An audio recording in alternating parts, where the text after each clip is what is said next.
طالب جامعي او دكتور جامعي، مدرس او طالب في ثانويه، في ابتدائيه، في اعداديه، عايز تعمل بريزنتيشن او عرض تقديمي او حتى كام صوره بتتحرك، كل ده نقدر نعمله من خلال كانفا باسهل طريقه ممكنه، من غير ما نكون عارفين مونتاج لا صور ولا تعديل ولا اي حاجه، وكل ده في ثواني.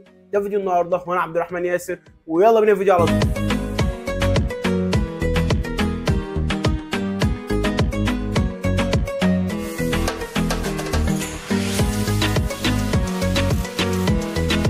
السلام عليكم ورحمه الله وبركاته. كويسين نتكلم مع بعض عن واحده من احد ادوات كانفا المجانيه اللي تعتبر من احد اقوى الادوات، وهي الخاصه بتعديل قوالب التمبلت البرزنتيشن.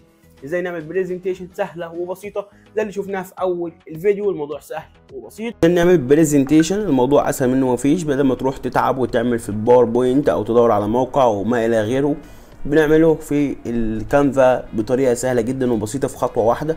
يعني احنا بنبحث عنه في كانفا، نقدر نبحث بكلمه برزنتيشن سواء عربي او انجليزي، نقدر نبحث بكلمه عرض تقديم. حتى هو زي ما انت شايف في الموقع الاساسي هعمل عروض تقديميه تعليميه، لو دوسنا على كلمه عرض الكل هتلاقي قوالب كتير جدا او تمبلت كتير جدا اقدر اعدل فيها. طبعا التمبلت دي مش لوحدها، ده انت عندك فوق المليون تمبلت، هو انا بس 6000 قالب للجزئيه دي، لكن تقدر تبحث بالجزئيه اللي انت عايزها، شركه، موقع، طبيب، مستشفى، اللي انت عايزه. تمام. وليكن مثلا نختار اي تمبلت بشكل عشوائي ونبدا نعدل عليه، وليكن مثلا التمبلت ده. عايزين نعرف حاجتين في التعديل على التمبلت. اول حاجه وهي الكتابه والصور. التمبلت في الكتابه والصور سهل جدا، اكنك شغال على الباوربوينت او الوورد. زي ما انت شايف التمبلت فتح معانا اهو. عندنا وليكن مثلا التمبلت ده كام صفحه يا عبد الرحمن؟ التمبلت ده 12 13 14. شوف طول ما انا بحمل التمبلت ده صفحاته كتير جدا. طب يا عبد الرحمن اول حاجه عايزين نعرفها نعدل على التمبلت. لو جينا شغلنا التمبلت كده زي ما انت شايف التمبلت شغال معانا اهو. دي اول صفحه، بعد ما بتخلص طبعا انت بتحرك دي تاني صفحه، لان ده مش فيديو، ده تمبلت زي الباوربوينت بالظبط. طب يا عبد الرحمن نبدا نعدل. الموضوع سهل وبسيط. وليكن مثلا انا عايز اعدل على الكلام، هدوس على الكلام كده وابدا اعدله سهل جدا اهو زي ما انت شايف اهو، اكن ده كلام. يا عبد الرحمن الخط ما عجبنيش، هدوس على الكلمه من القائمه اللي تحت دي واروح على الخط، ابدا اغير الخط اللي انا عايزه. عندك خطوط كتير جدا زي ما انت شايف اهو، وليكن مثلا يا سيدي الخط ده زي ما انت شايف الخط اتغير معايا اهو من غير اي مشاكل. نفس الكلام الصوره دي، اي حاجه انا عايز اغيرها ببدا اغيرها. طب عايز اضيف عناصر جديده، من خلال القائمه اللي تحت بروح على كلمه العناصر وابدا اضيف العنصر اللي انا عايزه او الصوره اللي انا عايزها. تمام. الموضوع سهل جدا، والناس اللي متابعه معايا الدوره من الاول هتعرف تشتغل على الموضوع ده بكل سهوله.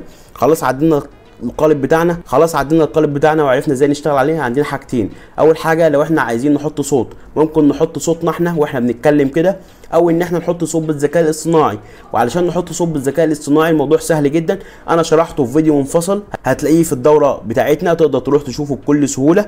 او ان احنا نروح من تحت خالص على كلمه التطبيقات ونبدا نبحث عن كلمه نيرو ونستخدم الابلكيشن. تمام. ونبدا نقول له نكتب الكلام اللي احنا عايزينه. طبعا بتكتب الكلام كتابه وهو بيحوله لك لصوت وتستخدمه في الخلفيه. تمام. حلو قوي. ازاي نحفظه يا عبد الرحمن؟ من فوق خالص على الشمال ادوس على السهم اللي طالع اللي فوق ده وابدا ادوس على كلمه تنزيل وابدا احفظه بالصيغه اللي انا عايزها. يا عبد الرحمن هل انا عايزه بي دي اف؟